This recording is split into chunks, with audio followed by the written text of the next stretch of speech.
Integration by parts worksheet. This is question number 18. And we're given x log of x plus 1 dx, and we're asked to integrate this. So first of all, we check for substitution. Yeah, the substitution doesn't seem to work here. So then we need to try parts. And with parts, we have to select a dv that we can integrate. So in this case, we don't have any choice. We cannot integrate log of x plus 1. So our dv must be x dx. Okay, and that's going to generate our v part as x squared over 2. That makes our u part of this function log of x plus 1, and that makes our du part 1 over x plus 1 times dx.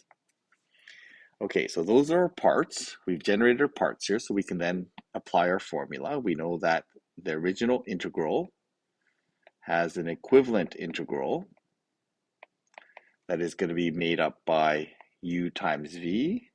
So x squared over 2 times log x plus 1 minus our new integral, which is going to be v du. So I'm going to factor out the 1/2. So I'm going to take the 1/2 on the outside here. So we end up with x squared over 1 plus x, or x plus 1.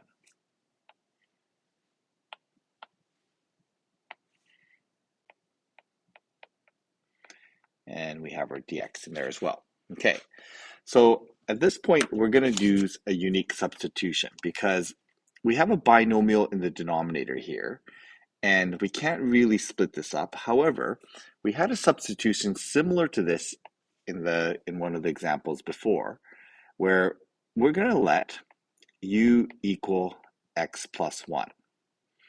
And a rearrangement of this is just going to be x is equal to u minus 1.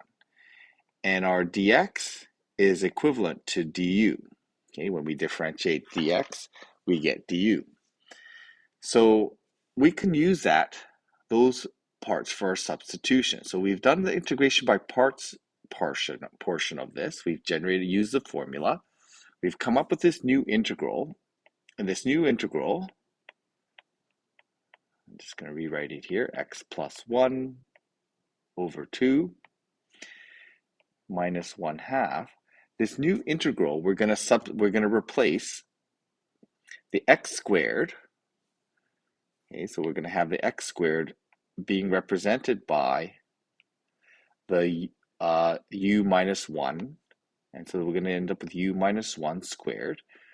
And our x plus 1 can be replaced with the u. And it looks like this. And then we can replace the dx directly with the du. Now we've done a substitution here, and it's not a typical substitution, but what it's done then is it's allowed me to have the binomial in the numerator, which means I can expand this and simplify this into polynomial pieces, which we can use power rule on. The way it is, we cannot apply power rule to this. But when I rearrange this, so I'm just going to rearrange this now. So I get x squared log x plus 1 over 2 minus 1/2. Now this new integral is going to be u squared minus 2u plus 1. That's all going to be over u. And I have times du. And this now can be integrated.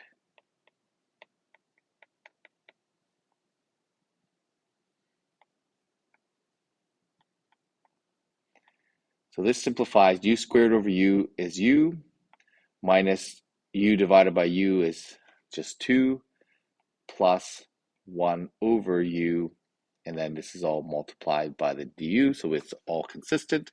So now we're going to integrate that in terms of u. So this portion we're just going to leave it alone because this is already done. So our integral then is going to be u squared over 2 minus 2u plus log of u.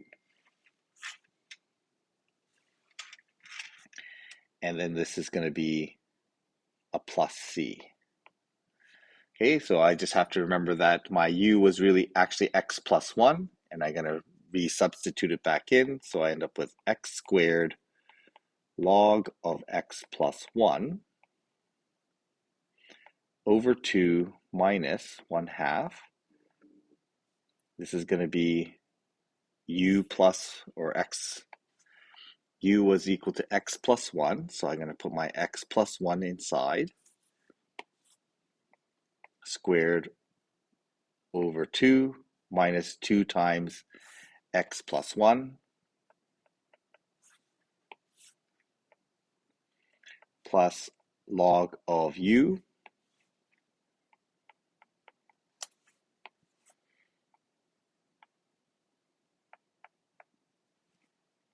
And there I have it. This is my antiderivative. Now I can really clean this up a little bit.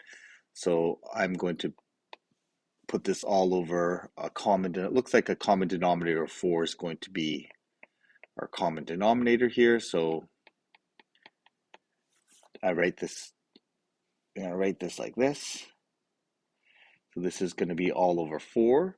So we're going to have minus, when I expand this out, this is going to be x squared plus 2x plus 1.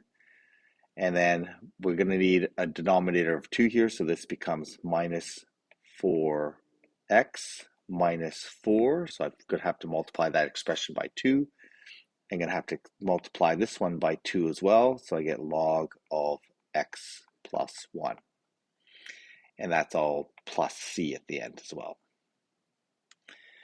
Okay, so there's my integral. I'm going to combine some like terms here. I'm going to factor out the log. So I'm going to factor out 2 log x plus 1. I end up with x squared plus 1, it looks like. Oh, sorry, it's going to be, I better watch my signs here. That's going to work out to be, with my signs, I've got to be careful with these signs. Okay, so I have a negative in there. So that's going to be plus 4x minus 4 minus 2 log x. So when I factor the 2 log x plus 1 out, I'm left with minus 1.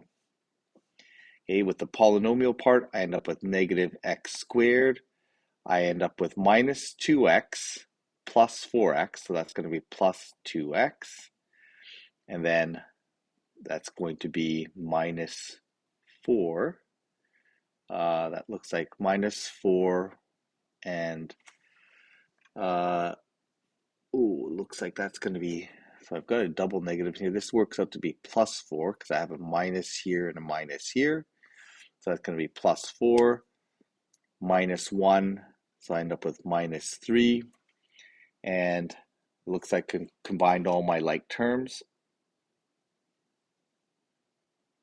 And that's all over 4 plus c. So there's my final answer.